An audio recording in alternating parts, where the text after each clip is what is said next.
दूसरे देशों के साथ लगी भारत की सीमाओं पर तो शांति है, लेकिन हमारे देश के अंदर ही कुछ राज्यों के बॉर्डर्स अशांत हैं।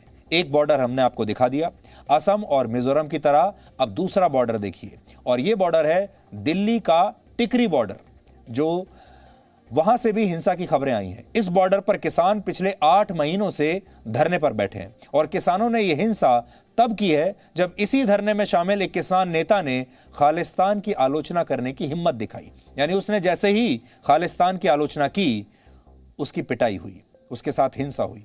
इसी महीने की 21 तारीख को किसान नेता रुल्दू सिंह ने अपने एक भाषण में खालिस्तानी आतंकवादी भिंडरवाले की निंदा की थी। इसके बाद कल रात किसानों के गुट ने उनके टेंट पर हमला कर दिया, और इस हमले में कई लोग घायल हो गए। इतना ही नहीं, इस किसान को 15 दिन के लिए किसान आंदोलन से भी बाहर कर दिया गया है। अब संयुक्त किसान मोर्चा का कहना है कि इस किसान नेता ने भड़काऊ भाषण दिया था, इसलिए उनके खिलाफ कार्रवाई हुई। लेकिन इस किसान नेता की गलती सिर्फ इतनी थी कि उन्होंने इशारों में भिंडरवाले की निंदा की, और प्रतिबंधित खालिस्तानी संगठन सिख फॉर जस्टिस के नेता गुरपतवंत सिंह पर भी युवाओं को भड़काने के आरोप लगाए, और इसी बात पर उनके ऊपर हमला हुआ और उनकी ये हालत कर दी गई। सानू पता जिहड़ा साडा पहला निशान हो गया टुंडे बैठा सीगा, साडे नौजवानों नूं भड़काता, उत्थे बैठा भड़काई गयागा, ते साडा 25,000 नौजवान पुलिस के मुकाबलिਆਂ ਦੇ ਵਿੱਚ शहीद होया। ਉੱਥੇ बैठे ਦਾ ਉਹਦਾ कुछ नहीं गया।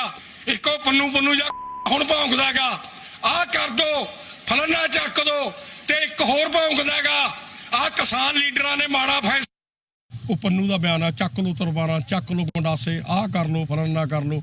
ਉਹਨਾਂ ਨੇ ਭੜਕਾਈਬਾਜ਼ੀ ਕਰੀ ਹੈ। ਅਸੀਂ ਕਿਹਾ ਸੀ ਵੀ ਆਹ ਪਾਰਟੀ ਦੀ ਭਾਈ ਕੁਛ ਕਹਿਣਾ ਨਹੀਂਗਾ। ਇੱਕ ਨੇ ਹੋਰ ਨੇ ਅਮਰੀਕਾ ਜੀ बैठा, वो गालां कढ़े, मैं उन्हां दे खिलाफ जरूर बोलना, जमा नहीं मुकरदा। तो इस किसान नेता का हमने पुराना बयान दिखाया आपको, जिसकी वजह से इनके साथ हिंसा हुई और इन्हें वहां से बाहर निकाल दिया गया।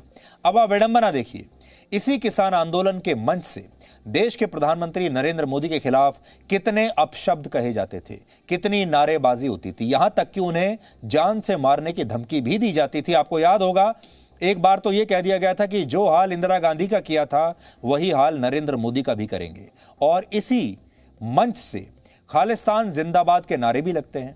लेकिन इसी मंच से अगर एक किसान नेता ने आतंकवादी की निंदा कर दी, खालिस्तान का विरोध कर दिया, तो इन लोगों से बर्दाश्त नहीं हुआ, और यही बात अब इस आंदोलन की सच्चाई बन गई है। ये बात आपको इसलिए दिखा रहे हैं आज हम, ताकि आपको समझ में आए कि किस तरह के लोग इस प्रदर्शन में शामिल हैं और कैसे ये विरोध प्रदर्शन अब हाईजैक हो चुका है। इसलिए ये मत समझिए कि हम विरोध प्रदर्शन के बारे में ऐसी खबरें दे रहे हैं तो हम किसानों के खिलाफ हैं। हम अपने देश के किसानों के साथ हैं, शुरू से रहे हैं और हमेशा रहेंगे।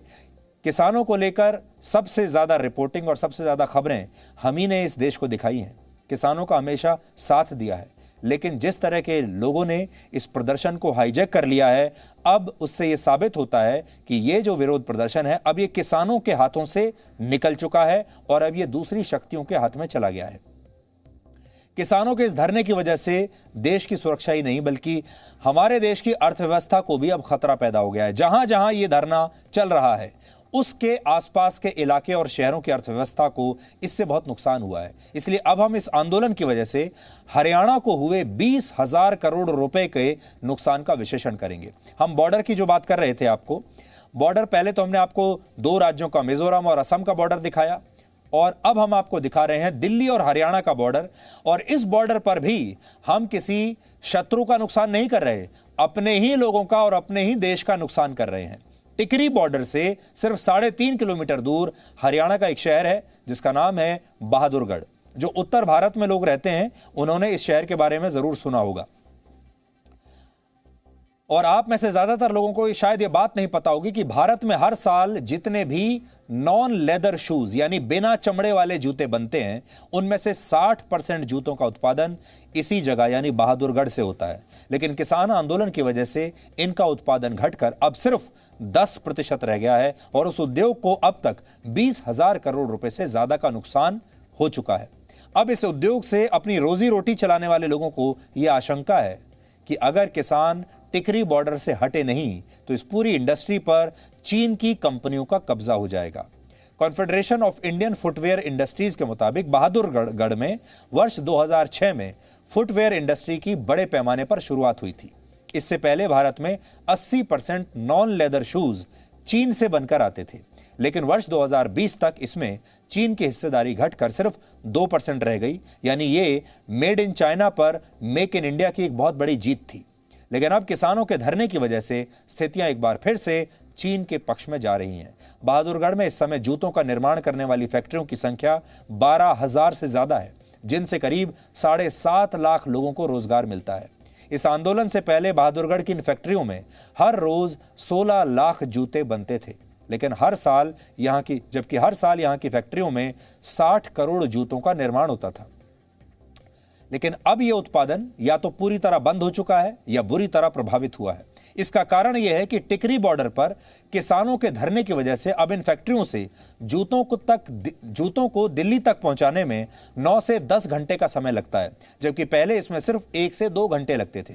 किसानों ने टिकरी बॉर्डर पर करीब 11 किलोमीटर लंबे रास्ते को घेर लिया है, इसलिए अब ट्रकों को दिल्ली पहुंचने के लिए 23 किलोमीटर की दूरी तय करनी पड़ती है और ये ट्रक दिन भर बॉर्डर पर खड़े रहते हैं और शाम को ही इन्हें बहादुरगढ़ से निकलने की इजाजत मिलती है। इसकी वजह से ट्रांसपोर्ट की लागत अब 4 गुना बढ़ गई है।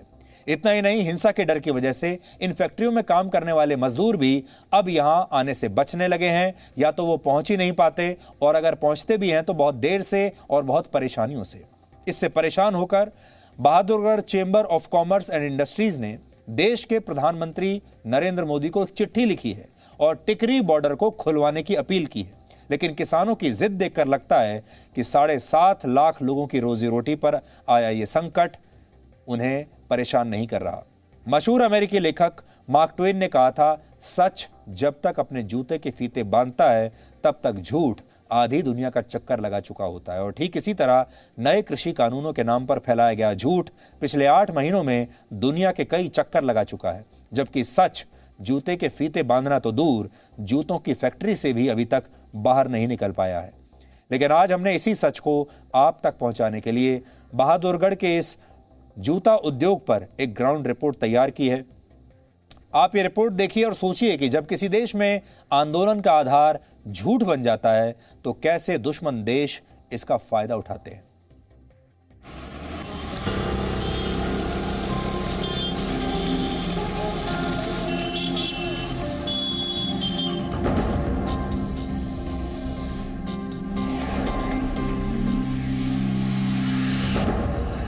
भारत के जूतों के बाजार में चीन के कब्जे की आहट एक बार फिर से सुनाई देने लगी है। भारत में बिना चमड़े के बने जूतों में से 60% हरियाणा के बहादुरगढ़ में तैयार किए जाते हैं। 2006 में हरियाणा की जूता फैक्ट्रियों ने इस उद्योग को चीन के हाथों से छीन लिया था, लेकिन किसान आंदोलन की वजह से यह उद्योग अब किसी पुराने जूते की तरह ही चरमराने लगे हैं। जो बड़ी बड़ी भारतीय कंपनी है उनकी भी यहाँ पे फैक्ट्रीज है, लेकिन हालत क्या है? हालत आप पहले देखिए कि कहीं पे वर्कर नहीं है, कहीं पे फिनिशिंग प्रोडक्ट नहीं जा पा रहा है, कहीं पे ट्रांसपोर्ट की दिक्कत। कारण उसका ये आप देख सकते हैं, जो आपको सामने टेंट दिखाई दे रहे हैं, ये उस तथाकथित किसान आंदोलन के टेंट हैं जो बीते 26 नवंबर से देश के 3 बड़े हाईवेज को बंधक बना चुका है। इन फैक्ट्रियों में बनने वाले जूते पहनकर ही देश के ज्यादातर लोग सर्दी, गर्मी और बरसात का सामना करते हैं, लेकिन किसान आंदोलन की वजह से 7.5 लाख लोगों को रोजगार देने वाले इस उद्योग के पांव तले जमीन और जूते दोनों खिसक गए हैं। माल नहीं आता, फिनिश गुड नहीं जाता, ये एक चेन है। तो इसलिए जितनी जल्दी अगर हो सके हमें राहत मिल जाएगी तो उद्योग बर्बाद होने से बच जाएगा। वरना ये खाली बहादुरगढ़ का नुकसान नहीं है, ये देश का भी नुकसान है। जब यहाँ फैक्ट्रियाँ ही बर्बाद हो जाएंगी, बैंकों के कर्जे चढ़ जाएंगे, वर्करों को हम टाइम पे तनख्वाह नहीं दे पाएंगे, तो इंडस्ट्री जो 7 साल में मेहनत करके बनी है वो पूरा फुटवेयर उद्योग एक प्रकार से बर्बाद होने की तरफ चला जाएगा। बहादुरगढ़ की 12,000 फैक्ट्रियां किसान आंदोलन से पहले हर रोज 16 लाख जूतों का निर्माण किया करती थी। तब सालाना टर्नओवर 25 से 30 हजार करोड़ रुपए हुआ करता था, लेकिन पिछले 9 महीनों में प्रोडक्शन और टर्नओवर दोनों घटकर 10% रह गए हैं। फैक्ट्रियों में मजदूर भी नहीं आ रहे हैं क्योंकि एक तो उन्हें 3 गुना लंबी दूरी तय करनी पड़ती है और दूसरा वो किसान आंदोलन में हिंसा का शिकार होने से डरते हैं। ऐसा किसान आंदोलन का सबसे बड़ा प्रभाव आप अभी यहाँ देख ही रहे होंगे। यहाँ जितनी मशीनें लगी हुई हैं उसमें से ज़्यादातर मशीनें खाली पड़ी है, जबकि ये अगस्त का महीना है। यहाँ पे इस टाइम तो पैर पे पैर रखने की जगह नहीं होनी चाहिए। ये सारा किसान आंदोलन की वजह से है कि न यहाँ पे माल आ पा रहा है, न यहाँ से माल जा पा रहा है, न एंटरप्रेन्योर अपने घर से टाइम से आ सकता है, न व्यापारी कोई यहाँ से आ सकता है। लेबर की प्रॉब्लम है। लेबर आस पास के बॉर्डर की गाँव से आती थी, वो लेबर नहीं आ पा रही है, आती है। अच्छे और भी कई समस्याएं होगी जो मैं अभी कहना भी नहीं चाहूँगा क्योंकि उससे बाकी लोगों को शायद तकलीफ हो सकती है। आज लेबर का बड़ा बुरा हाल हो गया है। जो लेबर आना चाहिए वो भी नहीं आ पाती है, घर से निकल जाती है, यहाँ तक नहीं पहुँच पाती। फैक्ट्री मालिक टीकरी बॉर्डर खुलने का इंतजार कर रहे हैं, लेकिन इस इंतजार ने अब तक 2000 फैक्ट्रियों पर ताला लगवा दिया है। बंद पड़ी मशीनें हैं। इन मशीनों पर किसान आंदोलन से पहले यहाँ पर लोग काम करते थे। यहाँ पे जो रॉ मटेरियल आता था उसको फिनिशिंग दी जाती थी, उसके बाद वही मटेरियल मार्केट में जाता था, जो कि इकोनॉमी को, देश की अर्थव्यवस्था को बूस्ट करता था। जो यहाँ के मालिक हैं उनका कहना ये कि चूँकि किसान आंदोलन की वजह से भय का माहौल एक बनाया जा रहा है रस्तों को बंद करने की वजह से, जिस कारण यहाँ पर जो भी लेबर है या फिर जो भी काम करने वाले लोग हैं वो नहीं आ पा रहे। नतीजा यह है कि इस उद्योग को चलाने वालों की लागत 4 गुना बढ़ चुकी है और बैंक से लिए कर्ज पर लगने वाला ब्याज भी लगातार बढ़ रहा है। काम इंडस्ट्री में नहीं होंगे तो कहाँ से इंडस्ट्री वाला उनकी सैलरी देगा, कहाँ से, क्योंकि बैंक के इंटरेस्ट इंडस्ट्री पे पड़ रहे हैं। इस टाइम इंडस्ट्री मरी पड़ी है तो कैसे करेगी। लगभग 20,000 करोड़ का नुकसान हमारी इंडस्ट्री को हो चुका है और अब लोग जो है ना बहुत ज़्यादा परेशानी में हैं। इन फैक्ट्रियों में जो थोड़ा बहुत माल भी तैयार हो पाता था वो भी टीकरी बॉर्डर बंद होने की वजह से ट्रैफिक जाम में फंस कर रह जाता है।